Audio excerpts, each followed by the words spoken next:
আসসালামু আলাইকুম। সকলে কেমন আছেন? আশা করি ভালো আছেন। তো অনেকেই জিজ্ঞাসা করেন যে, "ভাই আপনি আপনার মাছগুলোকে লাইভ ফুড কি খাওয়ান?" সাধারণত আমি আমার মাছগুলোকে বেশিরভাগ মশার লার্ভাই খাওয়াই। তবে এইবার এখন হচ্ছে মানে নতুন একটা আলাদা জিনিস খাওয়াচ্ছি। সেটা হচ্ছে বেশ কয়েকটা জিনিস একসঙ্গে রাখার পর ওইটা হয় আরকি এক প্রকার মানে মাছিতে পোকার সৃষ্টি হয়। মানে ছোট, ছোট সাদা এগুলো পোকা হয়। ওগুলো আরকি মাছ দেখলাম খুব বেশি পছন্দ করে। ডেইলি একই মশার লার্ভা খাওয়ার থেকে এটা খাওয়া হয়তোবা আমার মনে হয় যে বেশি ভালো। কারণ সবকিছুরই তো একটা রুচির পরিবর্তন আছে। আমরাও যেরকম বিভিন্ন খাবার খাইতে পছন্দ করি, মাছেরাও তো সেরকম বিভিন্ন খাবার খাইতে পছন্দ করে। আমি আমার বাসার যতগুলো মাছ আছে সবগুলোকেই একই খাবার দেই।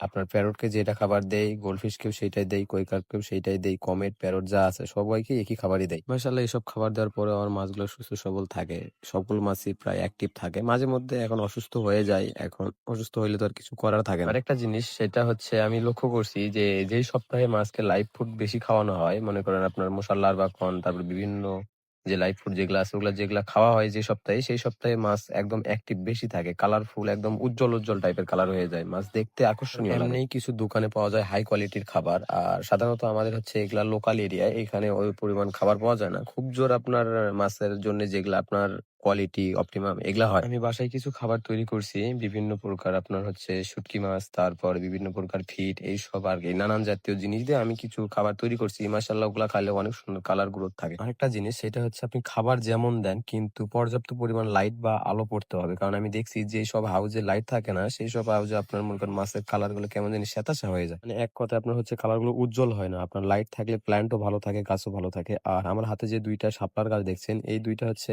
এখানে রাখে একদম ভরে গেছে। বড়, বড় পাতা ছাড়তিছে তো এখানে আর রাখা যাবে না। সেইজন্য আরকি এই পাশে নিয়ে আসলাম যে এখানে কোন গাছ নাই, কোন প্ল্যান্ট নাই। এগুলা এখানে থাকে। এখানে থাকলে একদম তাড়াতাড়ি বড় হয়ে যাবে। আর এক ভাই বলছেন যে শাপলার গাছ লাগবে। ভাই আপনার যদি লাগে আমার বাসায় আসেন নিয়ে যান। কোথাও পাঠিয়ে দেওয়া বা পাঠানোর কোন অবস্থা আমার কাছে নাই। ব্যবস্থা আমার কাছে নাই। আপনারা চাইলে আসে নিয়ে যাইতে পারেন। আমার কাছে আলহামদুলিল্লাহ বেশ কয়েকটা এদের চারা আছে। আর ফুলটা তো দেখছেনই সুন্দর গোলাপি কালারের বড় ফুল হয়। এমনি একদিন আসেন, দাওয়াত নিয়েন, দাওয়াত নিয়ে দাওয়াত খাওয়া-দাওয়া করে গাছ নিয়ে মাছ দেখে চলে যাইন। আর যে হাঁড়িগুলো দেখতেছেন পরিষ্কার করতেছি, এগুলা হচ্ছে প্যারটের ঘরের জন্য যে আমাদের গ্রিন হাউস যেটা আছে কাঁচের গ্লাস ওইটাতে রাখা আছে কিছু প্যারট ওইটার জন্য। ওখানে হাঁড়ি কম হয়ে গেছে তো সেইজন্য ওরা হচ্ছে আপনার দেয়ালে বাচ্চা দিচ্ছে। আর দেয়ালে বাচ্চা দিলে আপনার শামুক আসে সেসব ডিম খায়া দেয়। ওইজন্য আরকি নতুন করে ২ টা হাঁড়ি নিয়ে আসছি আমার একজনের বাসা থেকে।